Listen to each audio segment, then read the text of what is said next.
Thanks again for joining another briefing. I think this is the fourth time we are gathering, or the third. I think the fourth, I think. And it's actually getting the third, September, October, November. And it's now becoming a custom together. But at least for us in Belgrade, it's a pleasant company with a bit of coffee. And for all of you online, well, you have to grab your coffee. But good company as always online as well. After we followed a bit of the updates on the global level, we'll now turn to the summary of the regional developments and forthcoming developments. Again, we prepared a leaflet which provides this summary of the key events, key developments in the Southeastern Europe and the countries, and the forthcoming events. So to those of you that are in the platform, to the right, you have the file which you can download, the PDF, which you can download. Now we'll also turn to Serena to run through quickly to the updates. This time, besides the updates, which will be provided by Serena, we decided to kind of put up one of the topics or two topics that somehow stood up this month. So we discussed that there were a couple of events related to some extent, government interference with the services and content, as we'll hear throughout the briefing. There were some other ideas to comment other developments, so feel free to, after we finish the survey, to jump in and switch on your microphone, raise the hand, switch on your microphone, and jump in with your comments. If you decide to jump in with the voice or video, of course, you're encouraged to put the video on. We kindly ask you to raise the hand either in the chat so that we identify that you want to speak, or to use the raise hand option in the top menu so that we can follow if anyone is interested to speak. Okay, I turn the microphone now to Serena to run through the briefly through the main developments, and then we'll go on with the chat if anyone is interested. Serena. Thank you, Vlada. Hello, everyone. I hope you can hear me. Okay, thanks. This month we had a lot more developments than we had in the first 2 months, and this is basically thanks to our community members who have contributed. So I would like to start with that. Thank you all for having shared updates from your countries with us. Most of them are in the summary, which was published this morning and shared via the CIDIG mailing list, and also published on the Diplo and CIDIG websites. So let's see what were the main developments, internet governance and digital policy related in our countries since end of October up to a few days ago, I would say. As before, we have clustered them by internet governance issues, and we start with infrastructure. Few developments: the regulatory authorities in Bosnia and in Croatia have signed an agreement on cooperation in the field of electronic communications. It basically covers issues such as the transition to digital television and the use of radio spectrum. In Ukraine, quite a major development, the services of a major telecom provider were shut down and its technical equipment confiscated by the law enforcement authorities, basically on allegations that the company was involved in some kind of separatist movement. The services were restored 2 days later, but a large percentage of the Ukrainian internet users were cut for the 2 days. In Serbia, the government launched the National Broadband Network Implementation Plan and a public consultation on a draft law on electronic communications. I think the consultation is still ongoing. There was a new agreement reached between Serbia and Kosovo and facilitated by the European Union on the further implementation of a 2013 telecom agreement. It basically relates to the provision of telecom services by the Serbian incumbent in Kosovo, and also Serbia's agreement with the International Telecommunication Union, basically allocating a country phone code to Kosovo, which should happen starting mid-December. There were a bunch of events related to infrastructure and technologies in the region. You can read a bit about them, the main issues covered, and the results of the discussion in the summary, so I will skip this part. The domain name system center has published its usual stat report on the TLD market in Europe and globally. One interesting thing from our region is that the Armenian and the Cyprus CCTLD country called top-level domains were the ones with the highest growth over the past year, and there are also significant increases in the number of domain names registered in new GTLDs in both Armenia and Russia. .top in Armenia and .xyz in Russia. And in Macedonia, as I'm sure many of you have followed the news, there were a bunch of websites registered and used to distribute false information about the US President-elect Donald Trump while campaigning. On cybersecurity and cybercrime, also a few developments from the region. In Serbia, there was the Cyber Tesla 2016 exercise performed by the Serbian Army in cooperation with the Ohio National Guard under the Team Defense of Telecommunication and Information Systems from Threats in Cyberspace. The aim was to basically increase the capabilities of the Serbian Army in detecting cyber threats. In Ukraine, the Council of Europe published a report on the country's situation regarding existing and draft legislation on cybercrime and electronic evidence, and also on public-private cooperation when it comes to fighting cybercrime. There were several recommendations made by the Council of Europe, and they can be found in the report, which is linked in our summary. In Romania, the national and EU law enforcement authorities dismantled the computer fraud group accused of stealing more than 4.5 million euro from around 1,000 victims since 2012. Unfortunately, Romania is quite known for cybercrime. We also had pretty many events in the region about cybersecurity and also cybercrime, and again, you can read a bit about them in the summary. Some developments related to e-signatures. In Ukraine, the parliament adopted some new legislation allowing contract signatures and invoices in electronic form to be used in commercial relations with foreign entities, basically giving them the same legal status as paper-based document. And in Cyprus, there was an agreement between the country's presidency and the e-Governance Academy in Estonia on providing assistance for the development of an e-identity concept and an e-signature solution in Cyprus. Some new tools that the country does not have yet. Copyright, some interesting developments from few countries. In Croatia, the first pirate site operator was arrested by law enforcement authorities for basically operating file sharing website where many movies apparently were being shared, infringing copyright. In Ukraine, the parliament adopted a law allowing copyright holders to require the blocking of websites without a court order. And also in Ukraine, the law enforcement authorities confiscated servers belonging to a popular file sharing website, which has triggered another popular sharing website in the country to announce that it would close down in the next period. And in Serbia, there has been criticism from civil society on a draft strategy on intellectual property rights, which is seen as strengthening author rights to the detriment of fundamental freedoms. Basically, the way civil society reads this strategy is as in allowing blocking of websites and tracking down users to prevent copyright infringements. In the economic basket, few developments in Romania. The fiscal administration is reportedly planning to create a control agency for electronic commerce, which will basically follow the way in which electronic commerce platform providers are following national regulations, especially in the field of taxation. In Serbia, the National Bank has issued a license for the country's first electronic money institution. In Ukraine, the National Bank introduced a ban on the use of electronic payment service providers from 4 providers, apparently on the motivation that they have not agreed with the National Bank on providing those services.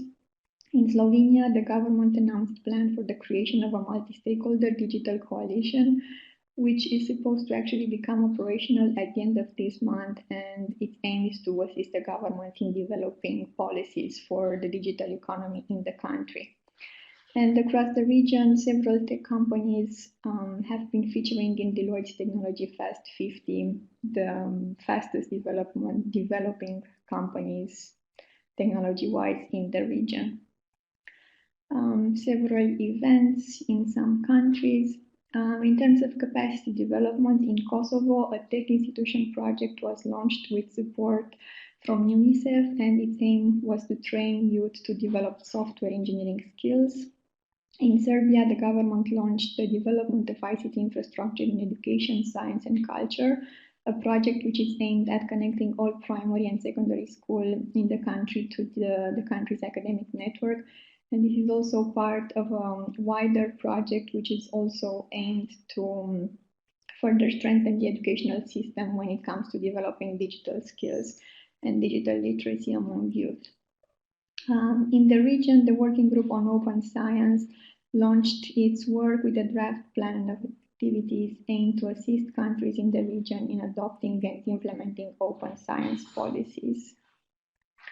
Few events, capacity development related, human rights, some other developments in Greece. The country registered what was described as the largest privacy breach, as a man was found in possession of 9 million personal data files. At this point, it is not really known what he wanted to do with the files, but the sheer amount made people consider this as the largest privacy breach in the country ever. In Turkey, as Vlad already mentioned, there have been reports of internet shutdowns in the southeastern part of the country, and also temporary blockages of services such as Twitter, Facebook, and WhatsApp across the country for several days. In the region, several countries featured in the Freedom House Freedom on the Net 2016 reports, which looks at the level of internet freedom experienced by users in different countries. The score was between 0 and 100, with 0 being the highest level of freedom and 100 the worst level of freedom. And you see here the score for some countries, between 25 for Georgia to 61 for Turkey.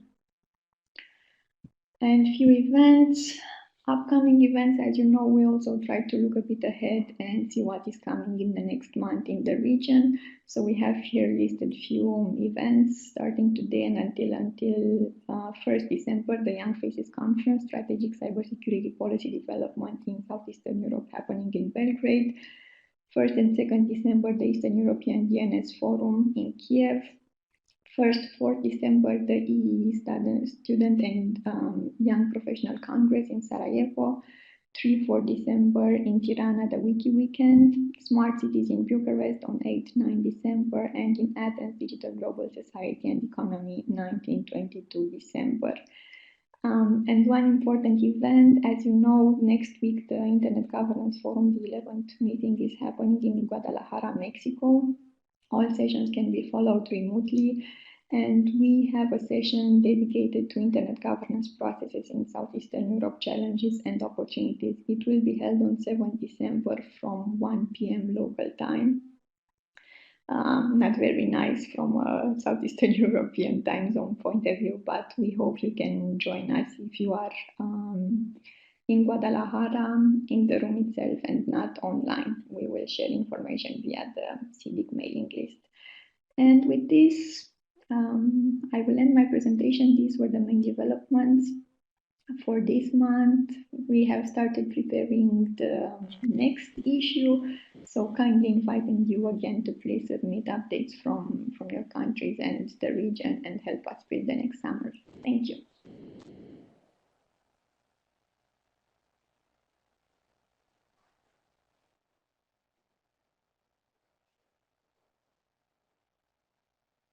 Try to help us send some developments from your country or any that you know about in the region for the next month, for the previous month, and so on, so that we can have a more comprehensive review. Thus far, there is a number of people that are contributing, but we need more. Second thing is that the report, as I mentioned, is available in this in the right window, so you can download the PDF. It's also available on the Diplos website under the calendar where the event is announced, and within the Southeastern European list. I think it was distributed. So it's quite a good reading actually for a morning coffee to see what's happening in future. We might try to disseminate it further to other interested parties, including some of the diplomats and the others that may be interested in developments in Southeastern Europe. While you were, Serena, while you were talking, we had some local discussions also, trying to see what we maybe missed to feature in this review.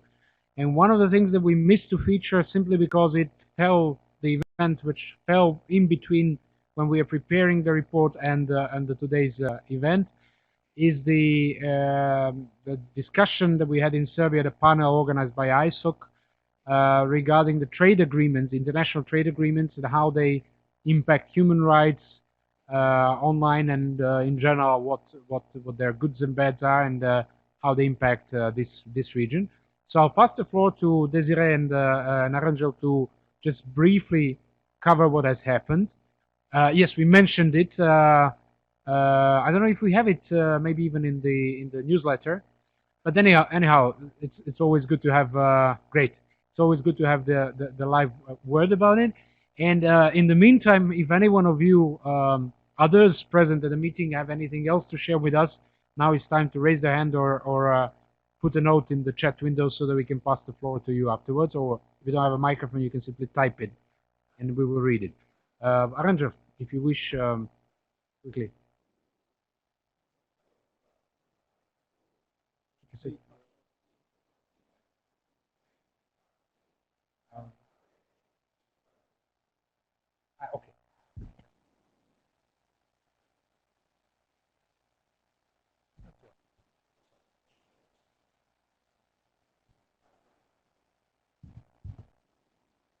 Okay.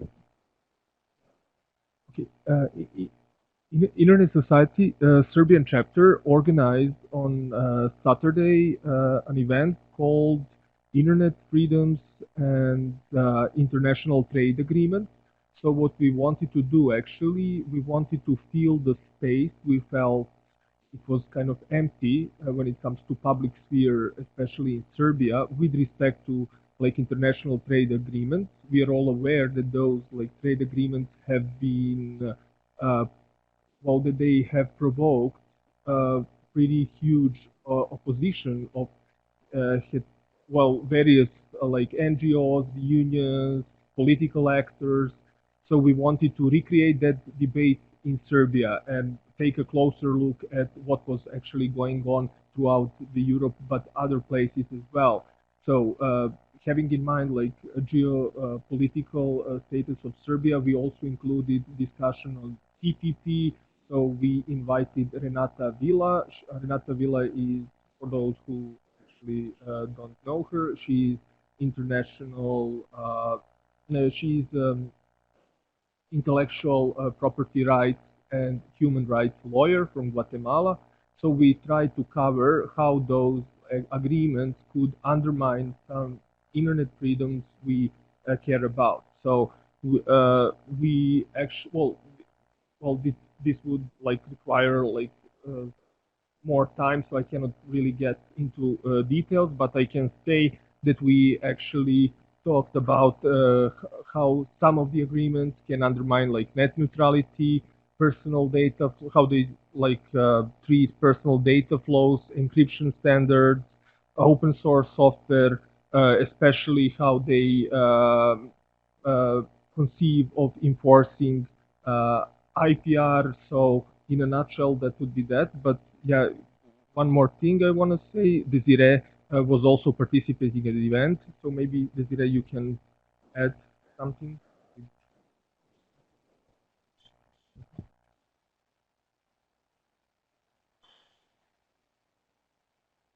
I could certainly add a few things, especially that we will have a live audio feed and broadcast that we can share through the CDIC mailing list of the event, so people would be able to listen to it if they're interested.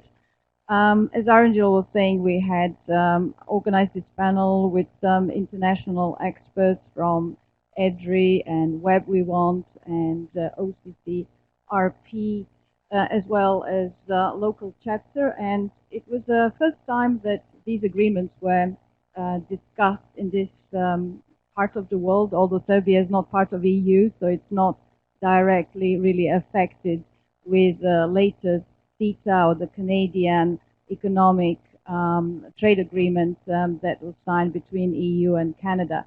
But it was, I think, a very interesting discussion because although some of these agreements affect internet freedoms of individual users, there has been a huge process, I think, across Europe, especially in Wallonia and Germany, when those agreements were signed. And we just tried to cast a little bit of light as to what are these issues that have been covered in those agreements, specifically looking at how internet public policy is made and whether there is a role for other stakeholders to participate in these agreements. For example, it's been said that in some 92% of consultations, mainly the stakeholders that participated were obviously government and private sector, whilst there was a very little participation from civil society. And with the nature of some of these negotiations, parts of those were closed. But then there was not, it's been felt there was not enough promotion of the amendments and everything and all the details in the agreement that would have benefited from the public discussion. I think if people are interested, I think we can talk about this more, but one school of thought thinks that in particular the Trans-Pacific Trade Agreement would actually ban localization of data in certain country, whilst it would allow other people to have the free flow and free up some trade information services. And so we discussed a little bit the pros and cons of such policy. I think the main discussion was really about the so-called ICS and the those corporate settlements, which are I think that there are some kind of arbitrage, if you like, ways of how corporations can sue governments if the regulation within that particular country changes after the trade agreement has been adopted, and how one would go and what are the ramifications for internet services in those cases. So I'll stop here and pass it back to Serena or Vladimir if they have any questions. Okay, thanks. A question. So the link to the audio will be available to the list, the Southeastern Europe CIDIC list? Yes, we can. I will definitely make sure we forward that, or Arangel will. It will be available today. Jolly McCarthy from ISOC has been helping with the web stream, and he said that the video is not as good quality, but the audio is much better quality, so we can share that. That's important, and website or something. Yes, great. ISOC.rs should be posted later on today. Great, thanks. Serena, in the meantime, shared the link to the details of the sessions at the IGF. So it would be great if people join who are there. I don't know if there will be a chance for remote over there, Serena, but if there is, you can again share so that people can join remotely. Yes, great. Okay, so we can follow the details about the session, and even the people that are not in Guadalajara can join remotely. Is there any other development that any one of you want to share? And again, I encourage those of you that can to share the camera there, because we want to see your faces as well, not only you seeing us. Any other developments that anyone wants to share? You can raise in the chat. There was a particular pattern that we discussed this month, particularly when it comes to the topics related to the government interference with online services, internet services. So we had at least three cases this month. So in a way, it kind of colored the topics of the month. One was the problems with Viber during the election day in Montenegro. The other one was the case of the cut of the telecom network because of the alleged separatism in Ukraine, and the third one was cutting of Twitter in Turkey. So I also open the floor if anyone wants to put a comment on that. And lastly, I think Dusan wanted to comment on the developments related to the website about Trump news and the elections that came about from Macedonia. So I open the floor also if anyone wants to comment on any of those topics, and I'll pass the floor to Dusan for a comment on the Macedonian case.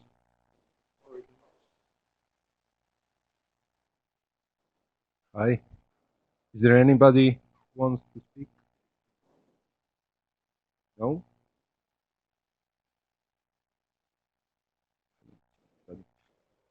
So basically, before I start, I think we made a very large mistake, let's say, because we didn't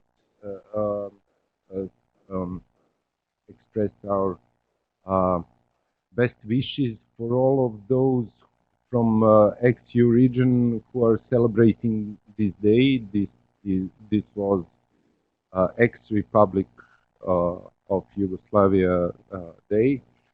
So after that, gratitude to this day, you know how I feel about politics and internet, not only about what Vlada said.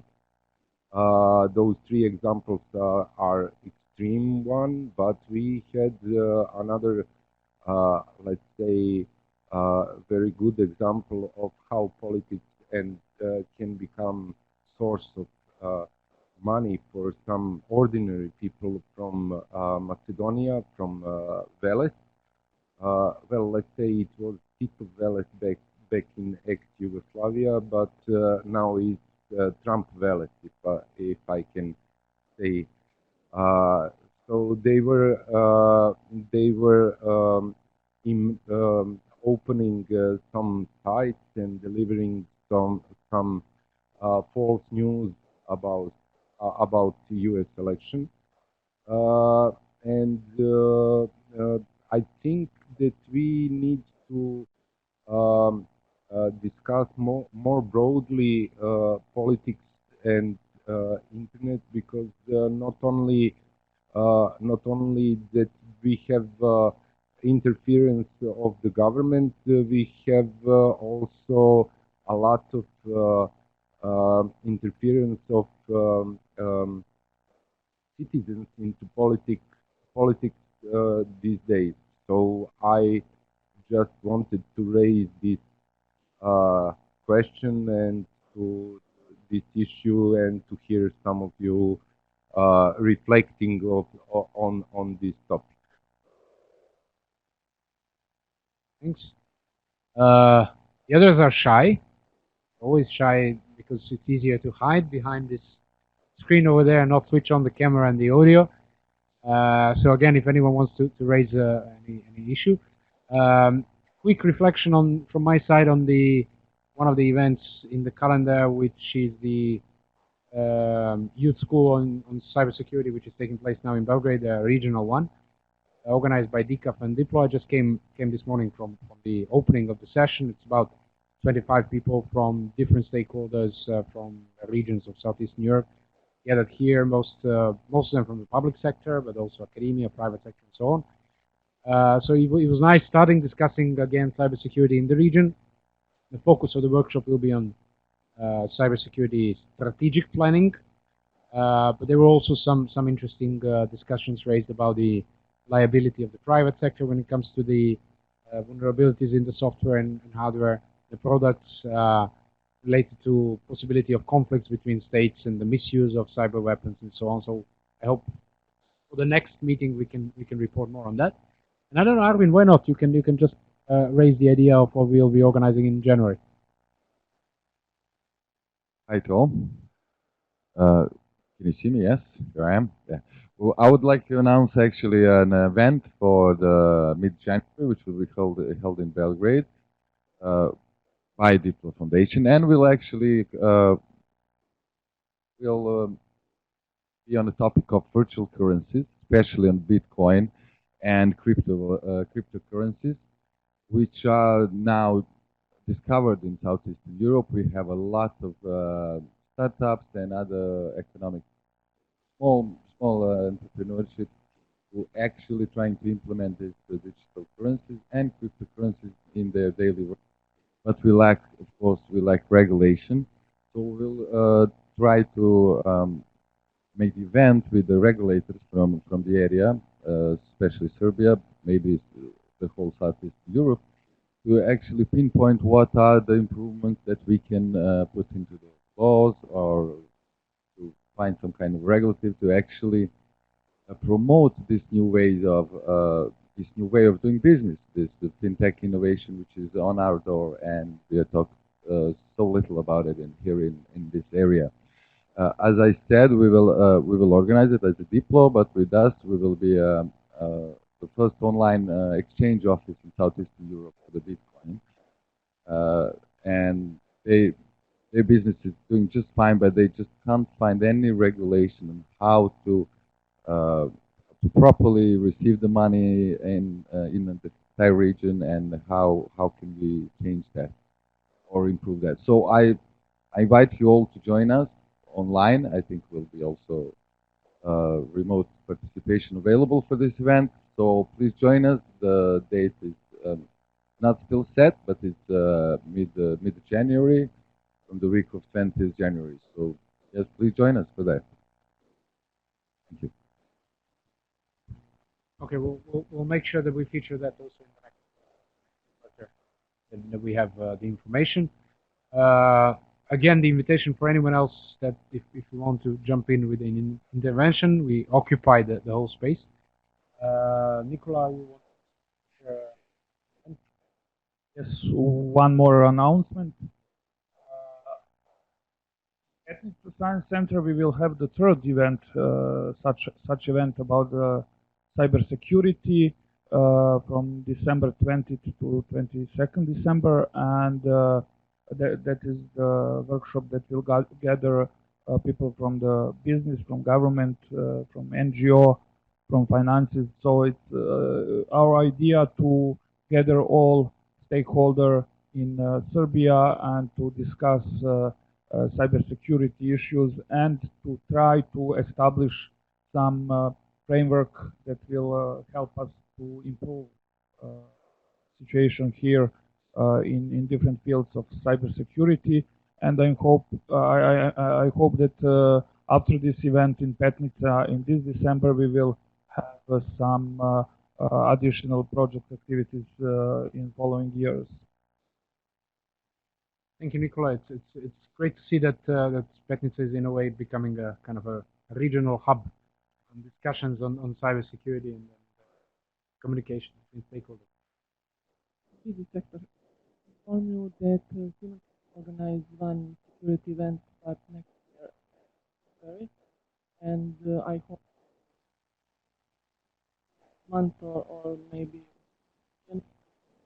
meeting I will presentation. Great, thanks. Thanks. You can count that we are going to go on gathering every last Tuesday of the month. So maybe till till 20th of the month, we should get most of the updates in order to be able to prepare the summary. Serena said, for those not yet subscribed to the CD list, here is the contact to join. Okay, any other comments from this audience or from the online? Well, next time we'll definitely have to see how to encourage the online folks to be more proactive in comments and feedback. The point is to get more feedbacks from other countries, not just from Serbian people that are here. There is one comment coming, but typing. Yeah, and of course in future, feel free to put on the camera and enable the audio. That's also one of the goals, is to try to communicate among ourselves. You can download the document from the files pod in the bottom right corner. That was the instruction where you can find the summary. Okay, thanks a lot for joining today again, and then see you just before the New Year. Some date. We'll see what the Tuesday is. Is it? Very well. So we can celebrate the New Year's Eve. 31st of January. Next one. Okay. Well, anyhow, we'll update all of you, and in the meantime, go on following the developments and help us. You see the email over there. Help us collect the developments and announce developments in the region and spread the buzz about the meeting so that we gather in a bigger number. Dusan, the final word is on you. Final word, don't be so shy. We were talking all about Belgrade and nothing about Southeastern Europe. That bothers me. So, okay, Serbia, let's say. So please don't be so shy. Raise your hand and share what you have next time. And if I can add one quick thing. Sorina, you wanted to say Thank something? you, Or? Vlada. Yes, basically echoing all of you, it would be good to have an actual discussion with people in the room, so maybe we can think of some prizes or incentives.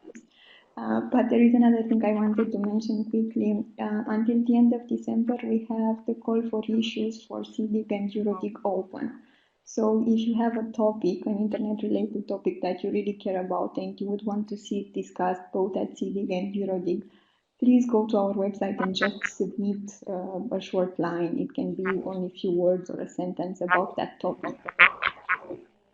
Everything together and put them into a program in early January. We will share more info on the list, but the call is open until the end of the year, so please go and submit your issues. Thank you. Thanks. So again, the invitation to share the topics of your interest to CDIG list, so that discussions on these topics can be framed future events, including for the IGF. Good. The next C-Hub meeting, I don't know if we have 31st of January, right? Because for 20, when is? Yeah, but when is? Which one is the last Tuesday of the month?